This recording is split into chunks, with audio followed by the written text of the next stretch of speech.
Welcome to Karman Co-Education Strive to Excellence।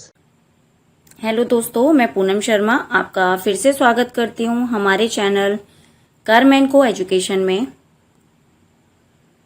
दोस्तों, आज का जो हमारा टॉपिक है वो है उपवाक्य के बारे में। आज हम जानेंगे उपवाक्य की परिभाषा और उसके भेदों के बारे में।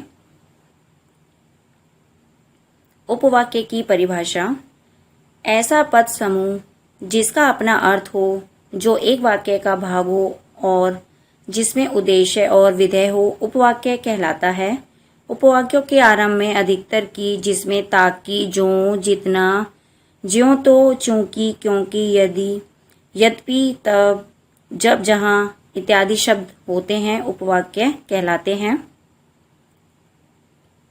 उपवाक्य दो तरह के होते हैं। पहला है प्रधान उपवाक्य, दूसरा है आश्रित उपवाक्य। प्रधान उपवाक्य: किसी वाक्य में जो उपवाक्य किसी पर आश्रित नहीं होता, अर्थात स्वतंत्र होता है एवं उसकी क्रिया मुख्य होती है, वह मुख्य या प्रधान उपवाक्य कहलाता है। जैसे मोदी जी ने कहा कि अच्छे दिन आएंगे। इस वाक्य में मोदी जी ने कहा प्रधान उपवाक्य है। आश्रित उपवाक्य: आश्रित उपवाक्य दूसरे उपवाक्य पर आश्रित होता है। आश्रित उपवाक्य क्योंकि, यदि, जो आदि से आरंभ होते हैं।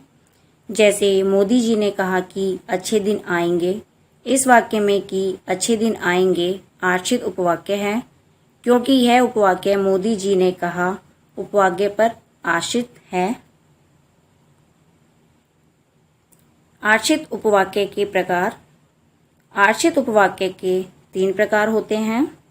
पहला है संज्ञा उपवाक्य, दूसरा है विशेषण उपवाक्य, तीसरा है क्रिया विशेषण उपवाक्य।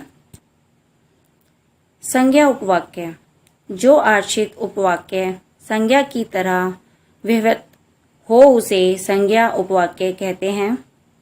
दूसरे शब्दों में, जो गौण उपवाक्य प्रधान उपवाक्य का उद्देश्य कर्ता, कर्म या पूरक बनकर संज्ञा अथवा सर्वनाम के स्थान पर प्रयुक्त हो, उसे संज्ञा उपवाक्य कहते हैं।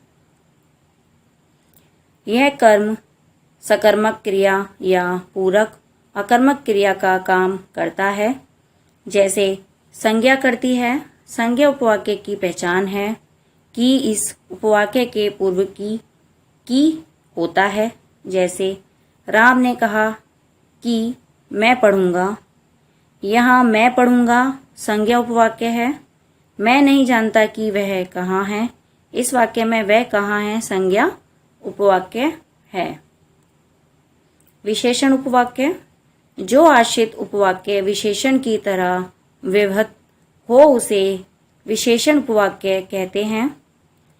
दूसरे शब्दों में, जो गौण उपवाक्य प्रधान उपवाक्य की संज्ञा सर्वनाम या संज्ञा पदबंध की विशेषता बताए, वह विशेषण उपवाक्य कहलाता है। जिसमें जो, जैसा, जितना इत्यादि शब्दों का प्रयोग होता है। जैसे वह आदमी जो कल आया था आज भी आया है। यहाँ जो कल आया था विशेषण उपवाक्य है।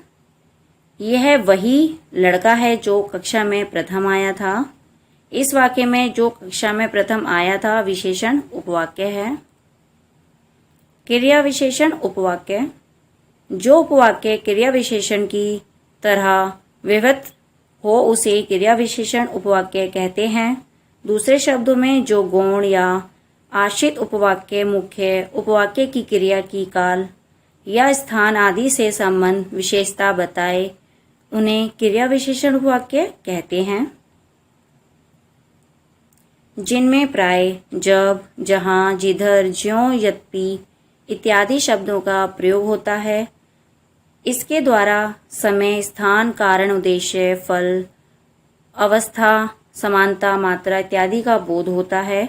जैसे जब पानी बरसता है तब मेंढक बोलते हैं।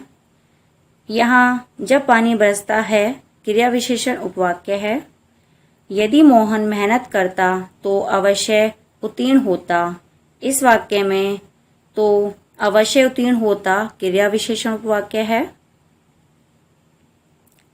अगर ये वीडियो आपको अच्छा लगे तो लाइक, कमेंट एंड शेयर करना ना भूलें। चैनल को सब्सक्राइब करना ना भूलें। धन्यवाद।